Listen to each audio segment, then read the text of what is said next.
Hey, this is Phil, making a rare appearance in front of the camera. We recently hit over 30,000 subscribers. I think it's going to be about 32,000 pretty soon, which is amazing, so thank you all for your support. In my last video, I published a survey just asking if you have any questions, PCB design related questions, DSP, engineering, and so forth. And yeah, I got quite a few responses, and I'd just like to go through those questions in this video. I'm just going to go through them in the order I received them. There might be duplicates, but I'll maybe edit that out later. All right, let's get started. I've also updated the LittleBrain sensor board, so unfortunately a lot of the components at JLCPCB were out of stock for this LittleBrain board, so I made a revamp and added more sensors, and you can find that in my GitHub repository, under PMS67 on GitHub, and if you look up the board Blue Fill. And essentially, this is a board made in KiCad. This is now a two-layer board, which contains an STM32 microcontroller and STM32F4. I've put a GPS receiver with an active antenna, bug regulator, MPU 6050 IMU, a barometric pressure sensor, a CAN transceiver, USB, SD card reader, and so forth. So you can see it's a bit more advanced than the LittleBrain board, and it's also a bit cheaper because it's a two-layer board. So yeah, this is the board I will be using for future videos to develop more of the firmware and show you some things you can do with the STM32 microcontroller. If you'd like to order this board with JLCPCB, I've actually included the Gerber and assembly information in the GitHub repository. And you can go to JLCPCB.com, click Quote Now, upload the Gerber files and all the assembly information, and then get those boards shipped to you so you can hopefully follow along with the tutorials at home.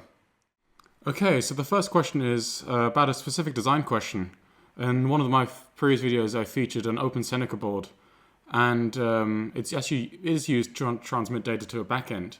The question is, what kind of device would I use to transmit the data? So that's the first part of the question.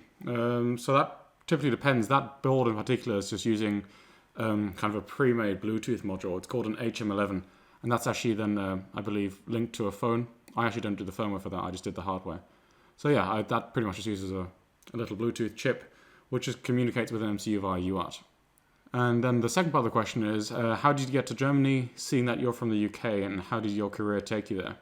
So I'm actually half-half. I'm half German, half British. I grew up and was born in Germany, went to school and university in England.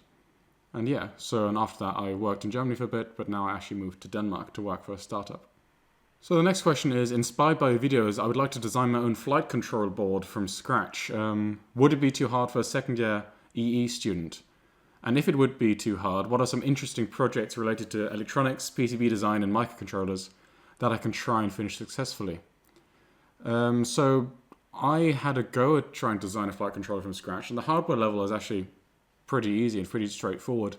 The firmware is going to be a real big piece, and if you just look at like the source code for like PX4 or ArduPilot or some of these open source platforms, it's a huge piece of work. You can of course write a really simple control system for a flight system, but yeah, it's going to be quite a big challenge. So some interesting projects related to electronics, PCB design, and microcontrollers. Pretty much, there's quite a few different things. I'm quite into audio, so I always try to do some sort of audio-related thing. Also control systems, there's a lot you can do. Maybe an inverted pendulum, that also helps with maybe the mechanics. And then you can design a control system, do a PCB for that with some motor drivers, and a microcontroller. Stuff like that. I quite like control theory, control system-based projects. I think they're quite fun because they involve DSP, a bit of maths, and also some electronics. So this is the next question is actually a question I get quite a lot. I've seen in your videos that you don't use ground pores or copper pores in the signal layers. Do they not help even if you have proper ground planes in other layers? So there's actually a bit of debate about this. Like for example, Rick Hartley will typically recommend to just fill everything in with copper pores and tie it to ground. Then there's people like Eric Bogatin who speak pretty much strongly against it. Only in rare cases can it actually be a benefit. To me, I don't really see a benefit. I typically don't pour it. And it can actually make things worse. So if you have a good reason to pour copper and connect to the ground or whatever voltage you're going to tie it to, then do it. But in general, I don't see a good reason to do it. Next question. So what happened to the flight computer, which is the Hades, if there's any updates? So there haven't been any updates recently. I've made a little revamp to fit the new JLCPCB stock, and because I want to put it into a little fixed wing, just to have a really low-level flight controller. So I might post that on the channel sometime soon. Do I know anything about FPGAs? If so, can you make a tutorial? Yeah, so I've actually designed two FPGA boards for the channel. One is an LQFP package, so fairly easy to hand assemble. But now actually JLC offers BGA assembly. So I've actually made or almost finished a BGA board with a Xilinx Spartan on it. So yeah, I'd like to publish that this year. What are some source of inspiration for projects that one can tackle to improve PCB design? What helped me most with PCB design is just doing stuff and just iterating. When I started out with PCB design, I'll make a video on that and what my PCBs look like. They look pretty shocking.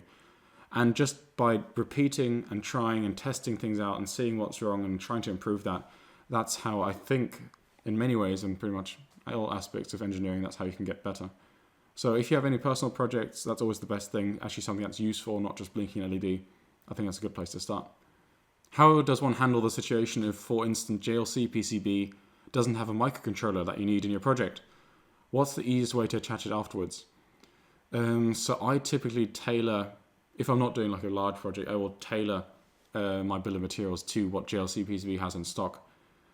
So it's a bit restricting, but on the other hand, it's incredibly cheap, so that's why I typically do it. For larger projects, of course, yeah, it might be advisable not to do that.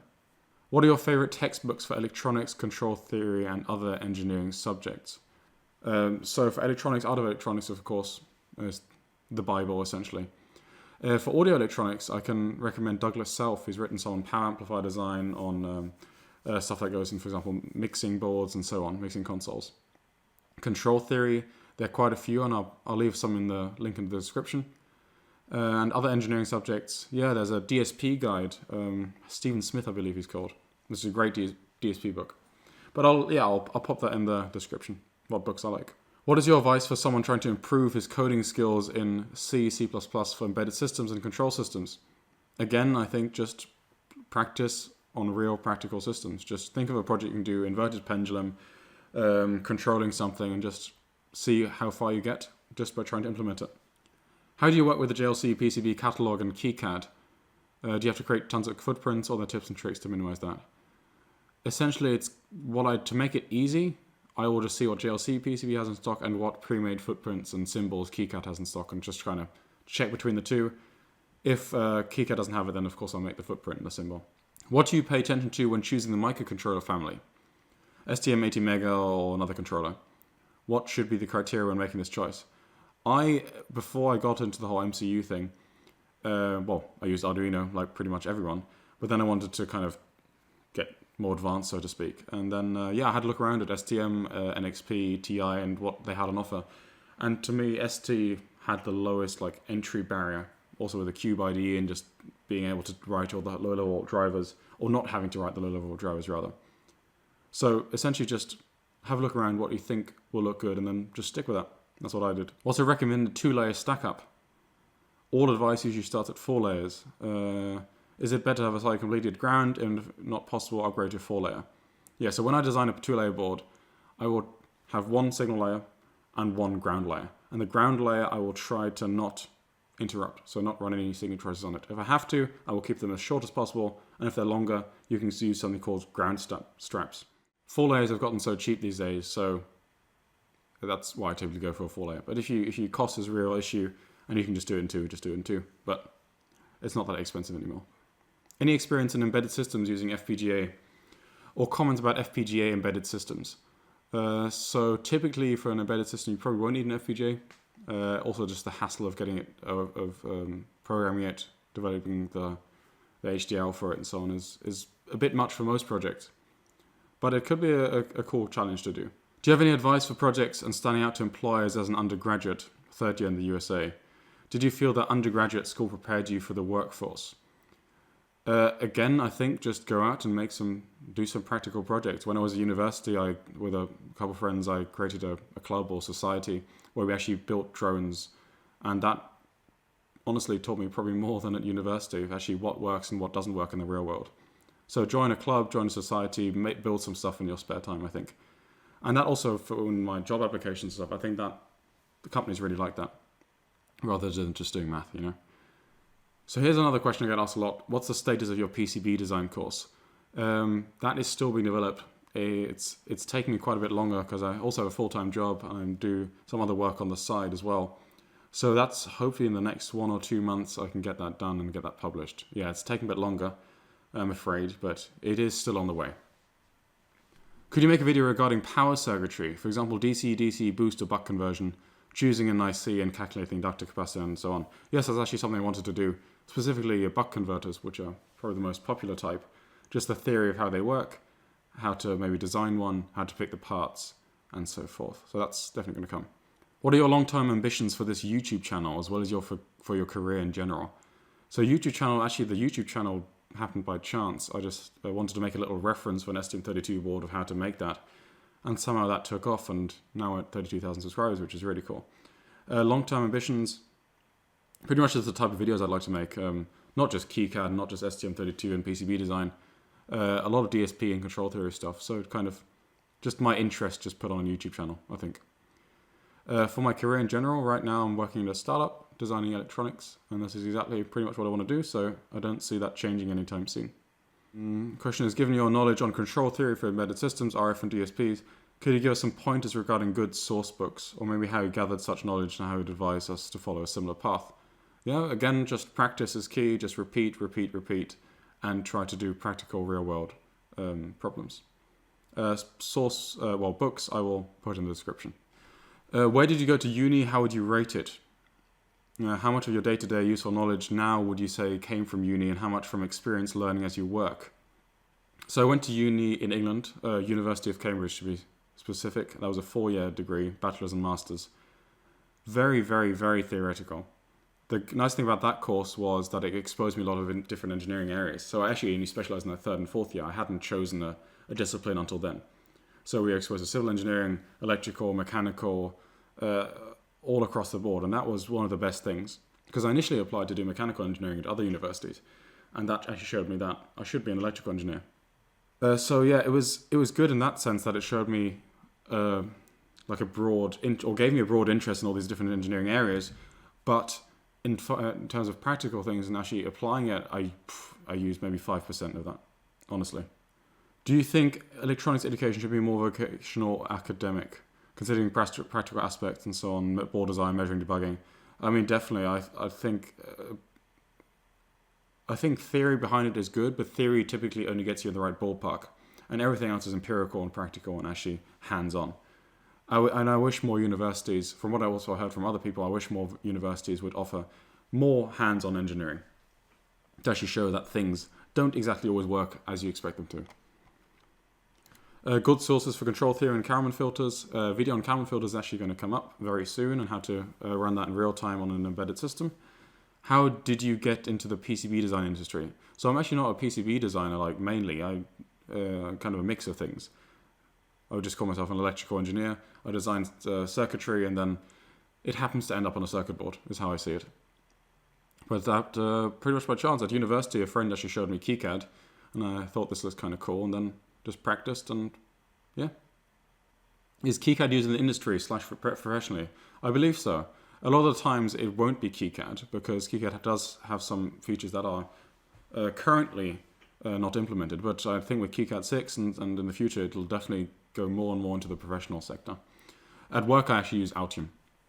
Books and tutorials recommended for PCB design. So anything Rick Hartley does, I think just follow his suggestions. That is always a good shout. Why did I choose KiCad?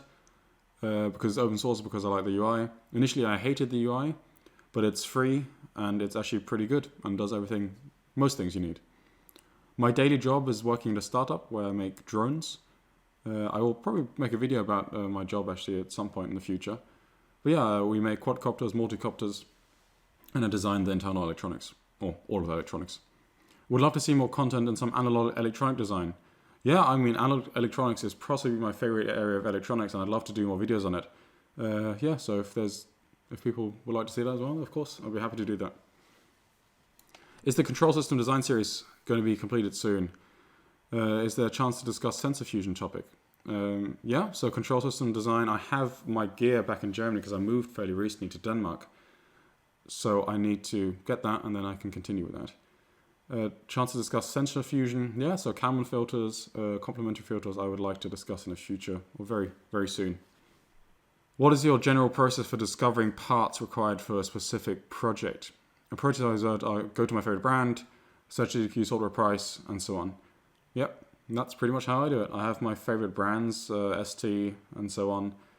And then pretty much just mouse or DigiKey, see what's in stock, what will be in stock, what's recommended for new designs, what has a certain lifetime, and so on. It's, kind of hard to answer in a short video. Are ST Microelectronics microcontrollers your preferred MCU, and why? They are my preferred MCU, and it's just because when I started out, I looked around to see what suits me best, what's the easiest to get into, and what is it. So I get a lot of questions on PCB antennas. I would like to make that, but unfortunately the simulation tools I don't have, and they are quite expensive to get, so probably won't be for a while. What attracted or inspired you to study control theory? Any future ideas for controls related projects? Control theory I actually first came across at university. Before that I actually hadn't even heard about it, and I just thought it was one of the most interesting things, how you can change the dynamics of a real world system just with feedback, or feedback in general. And yeah, just the idea that feedback is absolutely everywhere around us, and I thought that was really quite neat. Any future ideas for controls related projects? Yeah, I'm probably going to feature some sort of inverted pendulum, flight control systems and so on, so hopefully there'll be a few more videos on that. What's your experience as an electronic engineer? Well, I worked for a large aerospace company straight after university. It was slightly disappointing for me, to be honest. Maybe it's just the big company culture and that you are a very small part of it. Or maybe just being, a new grad and not given the responsibility you think you're going to be given. So that was a bit disappointing. And that maybe essentially look for other work and just find a smaller company, find a startup, and that's worked out. And it's been great. I think, for me at least, joining a startup was one of the best things I could do. Being able to manage my own time and work on the projects and the things I would like to, and just come up with a product, I think is a great thing. And yeah, I still love my job and love electronics, so I think it's been great. What are your plans for this channel in 2021? Some suggestions: STM32 with Ethernet, how to choose connectors, USB Ethernet, and so on. Yeah, I think a connector video would be pretty good. It's a huge topic. I definitely want to make a board with Ethernet on it, or at least one with STM32. I've made a couple Ethernet boards as well. Yeah, so plans just continue with some DSP videos, some PCB design tips and so on, and of course that PCB design course. Do you think it is possible for one guy to build an advanced PCB board and program it with sophisticated code at some point? There's so much information that you need to specialize and pick one or the other. I think you can definitely do it yourself. It'll just take, of course, a bit more time, but the skills you gather by doing both the hardware and firmware software side of things, I think that's a really great combination. It's good to know as a software guy to know about hardware, and it's good to know about software when you're a hardware guy. What control theory topics are you planning on covering in the next videos? I'd love to do one on flight controls and how that works, and how to design a system for maybe a quadcopter or fixed wing. I think that could be pretty interesting because they're pretty hard systems to analyze and to control. Inverted pendulum would be pretty cool. I'd like to do a video on H-infinity control because there's not much on it, and I think to me it's one of the coolest developments in control theory. What would you recommend a new person looking to get started designing and building embedded systems learn first? Embedded systems, I would just, essentially, if you haven't, of course Arduino is a pretty good place to start, and when you want to develop, just get one of those STM32 development boards and just have a play around with it. I think, yeah, just mess around with some sensors, see if you can interface, see if you can write some low-level drivers, and then actually put it into a proper system that actually performs a function. Tell us a bit about your experience in electronics and how you got into it. So my dad is actually an engineer and used to work as an engineer as well, so it was kind of in the family, so to speak. Electronics, I kind of got interested in just because my dad showed me, and because I played the electric guitar, or play, for a long time. And that, of course, has quite a lot of electronics to do with it, like amplifiers and effect pedals and so on. And that kind of got me interested in it. And I think the real spark was then at university, just seeing what you can do with it, and that electronics is everywhere, and it's a sought-after skill. How far would you recommend embedded software engineers in general to get into PCB design? I think it's a very valuable skill, PCB design, or at least knowing what you are programming on as an embedded software engineer. I think it's great, especially if you have to work with a hardware team, to know a bit about that. So apologies if I don't answer all of the questions. Some of the questions are quite similar, like how do you gain experience and how do you do that? And again, the answer is practice. Would you consider doing videos reviewing viewer-submitted boards from a schematic and PCB design perspective, potentially highlighting pitfalls and clever tricks? I would love to do that. So if maybe we can work something out that if someone designs a board which is compatible with the JLC stock, we can actually get it ordered before and after and just compare the differences, right? So we can see the original PCB and when I've maybe made some suggestions or modifications to see how they compare and how they perform. I think that would be a really good idea. So please do send in some if you have some cool projects. How old are you? I just turned 27.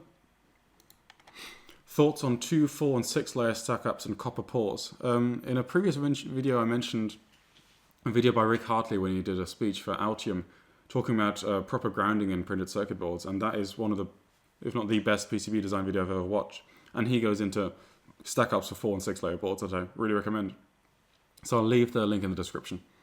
So another question, done with a PCB design, but the costs of PCB and assembly are way too high. How can I lower these costs?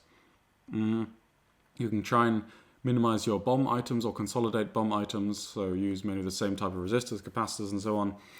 For prototyping, PCB design and assembly is always going to be expensive, and as soon as you start going to volume, the prices will drop significantly per board. So there's not really too much you can do other than pretty minor changes. All going, of course, to a lower layer count, and so on. Do you recommend other sources, YouTube channels for STM32 learning?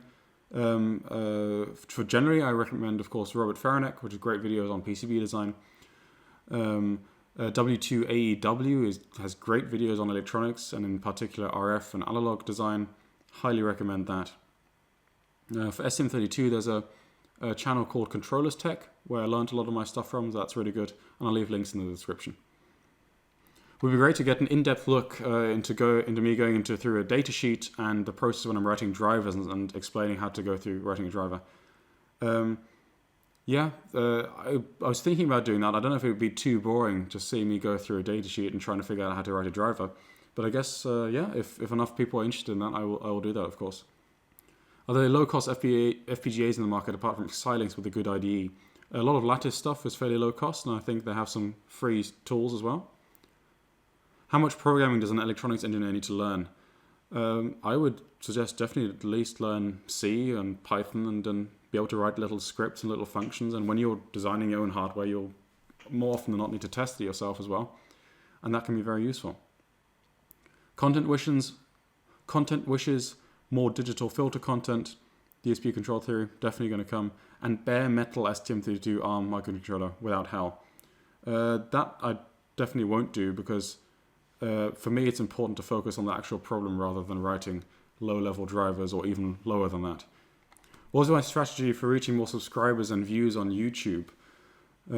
Surprisingly, your lengthy KiCad PCB videos are getting many views. What YouTube tip would you like to share for engineering YouTubers out there? Honestly, I have absolutely no idea. I think it was just word of mouth or people sharing it on the internet that it kind of took off and we've reached so many subscribers now. I think putting out content fairly regularly, but not too much. I try to do it like twice a month. Did JLCPCB contact you initially for the sponsorship, or did you contact JLCPCB? So actually, when you start growing your channel, it's surprising how many offers essentially of sponsorship you get from a lot of like Asian PCB manufacturers. And I was using JLCPCB anyway, and really loved their service. So I thought it would be definitely best to go with them. How many hours do you work for your daytime job on average per day? And how many hours do you spend doing this YouTube stuff and developing per day on average? Do you work on projects on weekends? Daytime job varies. It can be anywhere 8 hours or longer. So yeah, quite a lot of time is invested in the startup, but it's fun. So YouTube stuff, I try to do, a video every 2 weeks. And that usually takes me an evening or half a day. And yes, I do work on projects on weekends. So pretty much most of my time spent is on engineering. So in a recent video about filter implementation, I talked about that JLC offers connectors, which they do. So the LittleBrain board is an old board before they offered connectors, and I've actually made a revamp of the LittleBrain board, which includes connectors, which is on my GitHub account. Strategy for making acceptable footprints and rotations for connectors. I will probably make a video on that. It's probably a bit too long to explain right now, but yes. So that I think covers most of the questions that I received. There's a lot of them, of course, I might have missed out, and I'm sorry if I have. Some of them were very similar, so I've skipped over some. But hopefully that answers most of the questions. Thank you so much again for all the positive feedback you've left. It's really amazing, your support, and that this channel has gotten such a good reception, so thank you. Yeah, so let me know in the comments if you have any suggestions, if you want any video ideas and so forth. But yeah, thank you again for watching. See you next time.